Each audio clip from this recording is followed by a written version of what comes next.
Aroma so fragrant but fruity. So sweet. That's love, joy and peace and kindness and patience. The lover of your all of my life, so patent. 2 hours in the spirit, then it's Part curtain. 2 of the special story time. If you watched the last episode where I was talking about how I got into driving and my instructor, and if you heard the end of that where I said that I had about 24 driving faults, you heard correctly. But guys, I want to say first of all, thank you so much for watching. I really appreciate you. If you guys want to support the channel, you can subscribe, you can like, you can literally leave a comment, you can share, all of that good stuff. Every single interaction, I do watch it, I do see it, I do read it, and I do say thank you guys so much. Really appreciate y'all. We're gonna get straight into the video because obviously not much further ado. I don't know if that even made sense. I think that arrangement of English was absolutely pathetic, but let's get into it. So yeah, so I spoke about how I came out of the driving test, a car was coming, and I think it was 40 miles an hour, and instead of me to kind of slam, I was driving at 20, so obviously the car had to slow down, and that led to a serious, and obviously I failed it, but I didn't know at the time. The instructor's telling me, oh, drive, cool. Can you imagine the only fault the only fault that wasn't a fault?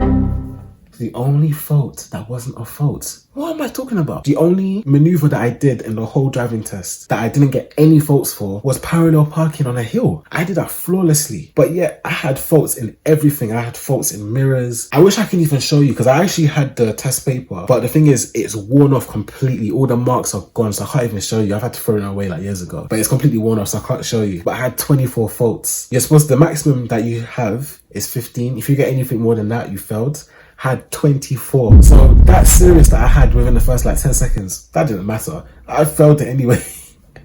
And like I said in a previous video, remember how I told you that my instructor said, haha, more money for me? He said, haha, more money for me. He did say that. I'll never forget when I told him. I remember being upset in the car as I told him what happened. Did you drop me off here? He was like, yeah, book your sessions. I said, I was fuming when I was walking home because I was like, we did the test again, and I remember I got 4 faults and passed that one, all hunky-dory, all good stuff, gonna miss my instructor. So now, I've passed, I show my mum, I'm like, look, man's got the A.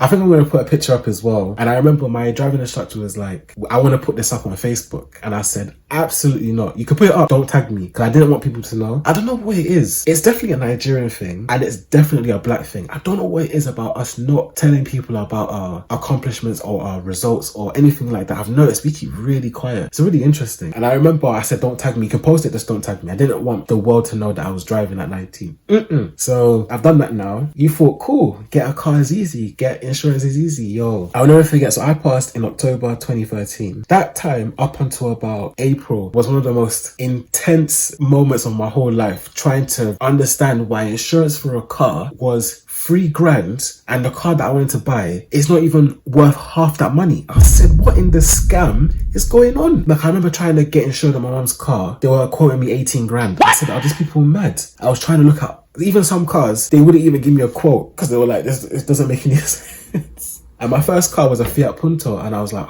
I remember they tried to quote me like £3,800. Bruh. I said, you guys have lost the plot. That car is worth like £500 and you're quoting me 3,008. I was like, cool, I need to do something. So what I did was I hit up my boy. I was like, yo, can I use your address? So that's what I did. I was like, yo, can I use your address? He was like, yeah, you can use my address. And I remember in the address, because obviously where I'd done it, different insurance was able to kind of insure me because kind of specialist quotes because I was a student. So they were like, okay, cool, we can accept half a year policy for £600. It was like I need to find the email. If I got the email, because it's definitely within one of my old emails, I will definitely kind of attach it so you guys can see it.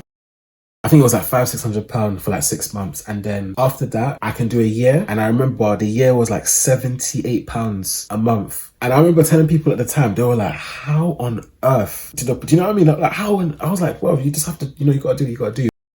But the problem is that flagged up for police because my insurance was like, it was somewhere like completely far away from where I even leave the car. And then I've got my my logbook, so the V5 of the car is at my address, in London. So obviously it's not adding up. So I will never ever forget, I'm coming home from the market and this bully van is following me for time. And I was with my mum. And then I was like, wait, what's going on here? Why is this car following me? And then I remember now I turned into some road that it's very rare that you drive into this road. Very, very rare. So they drove behind and I was like, Then obviously they put the lights, Apple on the side.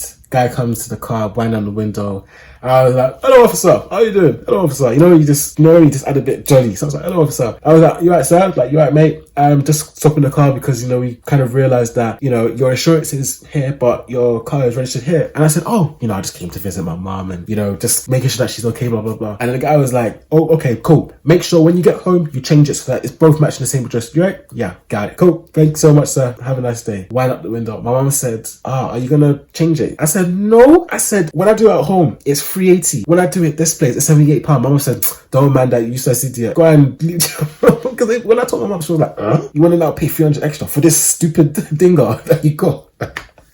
I'll never forget that day, man. That day was mad. And what else happened? And I was like, but yeah, insurance is a wild, wild, wild thing. I mean, some of the quotes that I got, like that car. And you know what's the funny thing is? Now, I even skipped the bit where I even bought the car. So now when it even came to buying the car, yeah, I can say this now because I didn't know this, and I wouldn't encourage anybody to do this because the car can get taken away from you.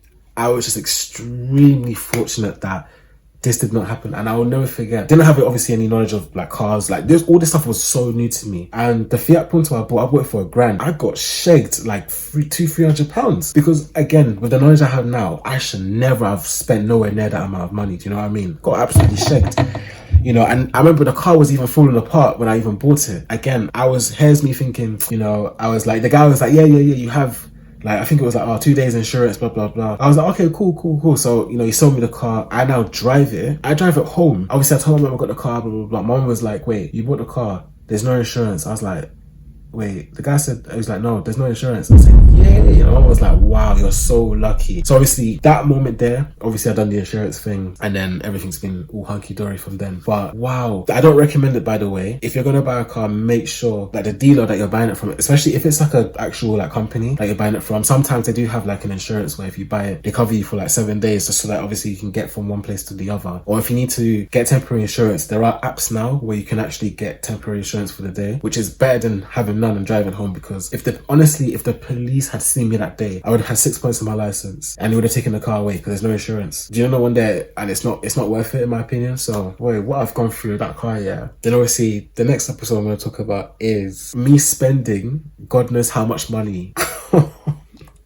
on that car. And also one of the guys who works in the garage, yeah, this guy used to roast me when I told him everything about the car, how much I spent. This guy would never ever, whenever I took that car to the garage, because he'd always see me at least once a month, this guy would never ever fail to tell me how much of an idiot I was to spend that kind of money on the car. But all of these things, yeah, have been all humbling, man. They've been really, really humbling. I know somebody's gonna say, you know, why did you not like hit somebody up, blah, blah, blah. Again, at the time, I didn't know. Do you know what I mean? But now I know. I don't really recommend, like, especially again, if you're not someone that knows cars, get somebody, bring like a mechanic with you, or bring someone that's been driving for like a very long time. For example, if my brother was going to buy a car, I would be like, please, for the love of God, take me with you, because I'm going to make sure that you're not going to get shagged. Do you know what I mean? Go into Auto Trader. What's the kind of market saying? What's the kind of market saying? What's the kind of market saying? What's the kind of market saying? And always negotiate, because I'm telling you, they will always go lower. Negotiate, even if it's £50, just go, you know what I mean, negotiate, because it's better than nothing. But guys, thank you so much for watching part 2. Really appreciate y'all. But that's the end of the video. Don't need to prolong the whole thing. Guys, thank you so much, man. Really appreciate you following me on this journey. Over and it's the same thing. Word make your flame shrink. Cause there's light in the word, and the light that's fire, that's how the chain link. What shall I render, Lord? Your mercy so tender, and your grace so great. Arrow spray back to sender. Sin never sly and so slender. She'll suck you in and set you up if you ever try friend her. I'll put a ring on light.